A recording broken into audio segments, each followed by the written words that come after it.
Challenger space shuttle की launch से सिर्फ एक रात पहले नासा के इंजीनियर बॉब एबलिंग अपने घर आए और इंतहाई दुखजदा लहजे में अपनी बीवी को कहा कि कल सुबह ये शटल फटने वाली है।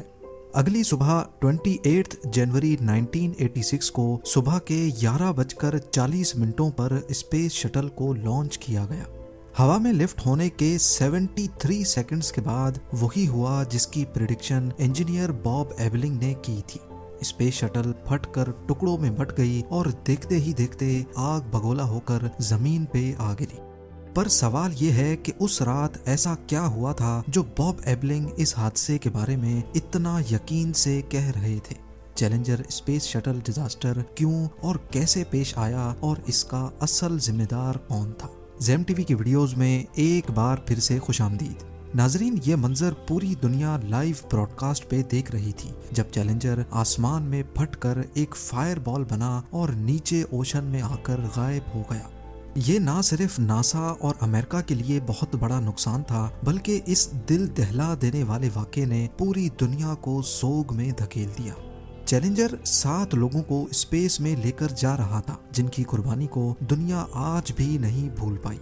चैलेंजर को असल में 1975 में स्पेस शटल प्रोग्राम की एक टेस्ट सर्विस के लिए बनाया गया था, लेकिन फिर 1979 में चैलेंजर को एक एक्चुअल स्पेस क्राफ्ट में बदल दिया गया। इसको पहली बार 1983 में दुनिया की पहली फ्री स्पेस वॉक के लिए लॉन्च किया गया था। ना सिर्फ इतना, बल्कि यही वो शटल थी जो अमेरिका की पहली खातून एस्ट्रोनॉट को भी स्पेस में लेकर गई थी। लेकिन इस मिशन में चैलेंजर को पहले से भी ज्यादा अटेंशन मिल रही थी, क्योंकि इसमें एक हिस्ट्री की टीचर भी मौजूद थी। 37 साला Christa McAuliffe US state New Hampshire में एक स्कूल टीचर थी, जिनको नासा की तरफ से स्पेस में जाने के लिए सेलेक्ट किया गया था। नासा ने स्पेस प्रोग्राम की मार्केटिंग के लिए स्कूल टीचर्स को स्पेस में भेजने का प्लान बनाया था, ताकि वो स्पेस में जाकर बच्चों को लाइव लेक्चर दे सकें। ये जानकर स्कूल के बच्चे बहुत ज्यादा एक्साइटेड थे। यही वजह थी कि मिकालोफ की इस मिशन पर मौजूदगी पूरे मीडिया को लाइव कवरेज देने पर मजबूर कर रही थी। इसके अलावा नासा ने पहले से इस मिशन की डेट और टाइम अनाउंस कर रखा था और मुख्तलिफ स्कूल्स को चैलेंजर के लॉन्च की लाइव सैटेलाइट फीड भी पहले से दे रखी थी। ये प्रोग्राम नासा के दूसरे प्रोग्राम्स के मुकाबले में बहुत ज्यादा देखा जाना था, जिसमें ज्यादातर व्यूअर्स स्कूल के बच्चे थे। यहाँ आपको बताते चलें कि सिर्फ क्रिस्टा मिकालोफ की मौजूदगी ही इस मिशन को बच्चों के लिए इम्पोर्टेंट नहीं बना रही थी, बल्कि उस वक्त बच्चों के फेमस कैरेक्टर बिग बर्ड को भी स्पेस में लेकर जाने के लिए बात चलाई गई थी। लेकिन आखिरी टाइम पे मिशन कंट्रोल ने उसकी इजाजत नहीं दी। इस मिशन के पायलट माइक स्मिथ थे, जिनकी ये पहली स्पेस फ्लाइट थी, पर क्या मालूम था कि ये इनके कैरियर की आखिरी भी होने वाली है। माइक को धमाके से पहले ही पता चल चुका था कि कुछ गड़बड़ जरूर है, और इस बात का अंदाजा तब हुआ जब एक्सप्लोजन से सिर्फ चंद सेकंड पहले जो आवाज रिकॉर्ड हुई वो माइक स्मिथ की थी। ओहो, ये थे उनके आखिरी अल्फाज, और उसके बाद शटल से राब्ता टूट गया। पर सिर्फ पायलट माइक स्मिथ ही नहीं थे जिनको धमाके से पहले ही पता चल चुका था। चैलेंजर की लॉन्च से एक दिन पहले 4 इंजीनियर्स भी ये बात जानते थे। ये इंजीनियर्स नासा के कॉन्ट्रैक्टर मॉर्टन थाइकॉल की तरफ से थे। उन्होंने एक रात पहले ही अपने मैनेजर्स और नासा के ऑफिशियल्स को कहा था, उनको कायल करने की कोशिश की थी कि चैलेंजर के लॉन्च को डिले कर दिया जाए। इंजीनियर की रिकमेंडेशन पर एक मीटिंग भी बुलवाई गई, जिसमें उनका कहना था कि आज से पहले शटल को इतने फ्रीजिंग एटमॉस्फेयर में कभी भी लॉन्च नहीं किया गया। ये एक बहुत ही इम्पोर्टेंट पॉइंट था, क्योंकि शटल के अलग अलग पार्ट्स को आपस में कनेक्ट करते वक्त रबड़ की ओ रिंग्स डाली जाती हैं। ये रबड़ रिंग्स फ्रीजिंग क्लाइमेट में अपनी परफॉर्मेंस कम कर देती हैं। नासा की एडमिनिस्ट्रेशन को ये वजह इतनी अहम नहीं लगी और उन्होंने इंजीनियर्स की रिकमेंडेशन को रद्द कर दिया। इनमें से एक इंजीनियर बॉब एबलिंग जब मीटिंग से फारिग होकर वापस घर गए तो उन्होंने अपनी बीवी को इंतहाई दुख भरे लहजे में कहा, it's going to blow up. इस वाक़े के बाद बॉब एबलिंग तो रिटायर हो गए, लेकिन कई सालों के बाद उन्होंने एक इंटरव्यू में कहा कि उनके फैसले को रद्द करने की वजह से उनकी एक भी रात परेशानी के बगैर और सुकून से नहीं गुजर पाई। इस हादसे के 20 सालों के बाद भी वो मरते दम तक अपने आप को चैलेंजर डिजास्टर का कसूरवार ठहराते रहे।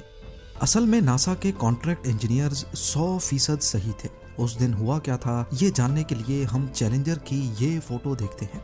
ये जो प्लेन की तरह दिखता है, इसको स्पेस शटल कहते हैं। ये किसी नॉर्मल जहाज की तरह फ्लाई कर सकता है और लैंड भी इसी तरह से करता है, लेकिन स्पेस में जाने के लिए बहुत ज्यादा थ्रस्ट चाहिए होता है, और ज्यादा थ्रस्ट का मतलब है कि ज्यादा फ्यूल भी जलेगा। ज्यादा फ्यूल स्टोर करने के लिए ये ऑरेंज ब्राउन कलर का टैंक इसके साथ अटैच्ड होता है। इसमें नॉर्मली ऑक्सीजन और लिक्विड हाइड्रोजन होता है। क्योंकि स्पेस में ऑक्सीजन तो होता नहीं, इसीलिए लिक्विड हाइड्रोजन को बर्न करने के लिए ऑक्सीजन भी इसी में होता है। पर सिर्फ शटल के तीनों इंजन्स ही इसको ऊपर लेकर जाने के लिए काफी नहीं होते। इसकी दोनों साइड्स पे सॉलिड रॉकेट बूस्टर भी लगे होते हैं, जो कि स्पेस में एंटर होने से पहले ही शटल से अलग होकर ओशन में गिर जाते हैं। इन रॉकेट बूस्टर्स के कंबशन चैम्बर के पार्ट्स आपस में एक रबड़ सील के जरिए जुड़े होते हैं, ताकि गर्म गैसेस कहीं और से नहीं बल्कि सिर्फ दिए गए एग्जॉस्ट से बाहर जाए। उस दिन सब कुछ सही था, सिर्फ मसला था कि फ्रीजिंग टेम्परेचर की वजह से वो रबर सील्स, जिनको ओ रिंग्स भी कहा जाता है, वो सख्त हो गई थी, और जाहिर है सख्त होने की वजह से वो गैसेस को अच्छी तरह से नहीं रोक पाई। दोनों में से एक रॉकेट, जो कि कैमरा में नजर नहीं आ रहा, लॉन्च के वक्त ही उसकी ओ रिंग काम करना बंद कर गई थी। गर्म गैसेस लीक होती रहीं और साथ लगे मेन फ्यूल टैंक की बॉडी पे लगती रहीं। ये गर्माइश कोई मामूली नहीं होती, 6000 डिग्री सेल्सियस। ये इतनी ही गर्माइश है जितनी सूरज की सतह गर्म होती है। मेन फ्यूल टैंक की चादर कुछ देर तक ये गर्माइश बर्दाश्त करती रही, लेकिन फिर 70 सेकंड्स के बाद उसकी चादर मेल्ट हो गई और उसके अंदर मौजूद लिक्विड हाइड्रोजन 46,000 फीट की बुलंदी पे एक जोरदार धमाके से फट गया। हादसे के कई मिनटों के बाद तक एक खामोशी सी छाई रही। पहले तो सबको यही लग रहा था कि इसमें मौजूद 7 के 7 क्रू धमाके के साथ ही दम तोड़ गए होंगे, पर कुछ अरसे बाद इन्वेस्टिगेशन से जो मालूम पड़ा वो और ज्यादा परेशान कुन लम्हा था।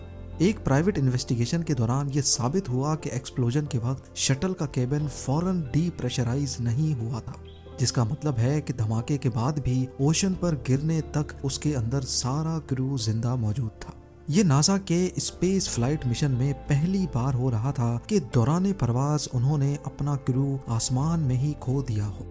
इस वाक़े से 19 साल पहले 1967 में अपोलो 1 मिशन के दौरान 3 एस्ट्रोनॉट्स की मौत हुई थी, लेकिन वो हादसा ग्राउंड टेस्टिंग करते पेश आया था।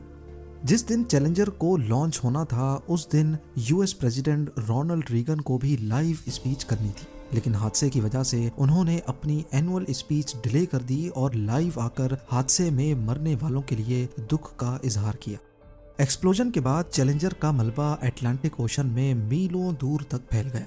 नेवल क्रू को कई हफ्तों की खोज के बाद मलबे के ज्यादातर हिस्से मिल गए, लेकिन शटल केबिन फिर भी नहीं मिल पाया। आखिरकार 6 हफ्तों की खोज के बाद नेवल डाइवर्स को शटल केबिन मिला, जिसमें एस्ट्रोनॉट्स की बॉडीज मौजूद थी। ये केप कैनावरल से 15 मील दूर पानी से 100 फुट नीचे से मिला था। इन्वेस्टिगेशन के बाद ये बताया गया कि इस हादसे का सबसे बड़ा जिम्मेदार नासा खुद है, क्योंकि उन्होंने जानबूझकर लॉन्च रूल्स को नजरअंदाज किया था, जबकि इंजीनियर्स ने बार बार एतराज किया था कि लॉन्च के लिए मौसम काफी ठंडा है। तो फिर सवाल ये है कि आखिर नासा ने ये वार्निंग्स क्यों इग्नोर की। इसके कई सारे फैक्टर्स माने जाते हैं, लेकिन सबसे बड़ा ये है कि नासा को हर साल 24 स्पेस मिशंस करने का टारगेट पूरा करना था। टारगेट को पूरा करने के लिए नासा ने अपने लोगों पर उनकी काबिलियत से ज्यादा लोड डाल रखा था। एक्सप्लोजन के बाद अगले 3 सालों तक नासा ने अपने तमाम स्पेस प्रोग्राम्स सस्पेंड कर दिए, और इस दौरान नासा में बहुत चेंजेस की गई, जिसमें सेफ्टी के लिए प्रेसिडेंशियल पैनल भी बनाया गया। इस पैनल को रॉजर्स कमीशन का नाम दिया गया, जिसमें स्पेस मिशन के जाने माने नाम नील आर्मस्ट्रॉन्ग और सैली राइड को भी शामिल किया गया। इस कमीशन का काम था कि चैलेंजर डिजास्टर की तरह अगली बार कोई और हादसा ना होने पाए। चैलेंजर का मलबा अगले कई सालों तक मुख्तलिफ बीचेस पर तैर कर आता रहा, लेकिन एक चीज ऐसी थी जो इस हौलनाक हादसे में पूरी तरह से बच गई, और वो था ये सॉकर बॉल। चैलेंजर में मौजूद क्रू मेंबर एलिसन ओनिजुका को उनकी बेटी ने अपनी सॉकर बॉल गुड लक के तौर पे दी थी। ये बॉल उन्होंने अपने केबिन के लॉकर में एक काले बैग में रखी हुई थी। मौजूदा तौर पे हादसे में ये सॉकर बॉल बच गई, जो सर्च पार्टी को सही सलामत मिल गई। ये बॉल एलिसन की बेटी को वापस कर दी गई। चैलेंजर की याद में इस बॉल को स्कूल में ही डिस्प्ले करके रख दिया गया। इस वाक़े के 30 सालों के बाद एस्ट्रोनॉट शेन किम्ब्रो ने इंटरनेशनल स्पेस स्टेशन जाने से पहले ये बॉल स्कूल से ली और उसको अपने साथ ISS ले गए। 2017 में उन्होंने इंटरनेशनल स्पेस स्टेशन से ही एक इमोशनल फोटो ट्वीट की, जिसमें वही सॉकर बॉल जीरो ग्रेविटी में तैर रही थी जो 30 साल पहले हादसे की वजह से स्पेस में नहीं जा पाई थी। उम्मीद है जेम टीवी की ये वीडियो भी आप लोग भरपूर लाइक और शेयर करेंगे। आप लोगों के प्यार भरे कमेंट्स का बेहद शुक्रिया। मिलते हैं अगली शानदार वीडियो में।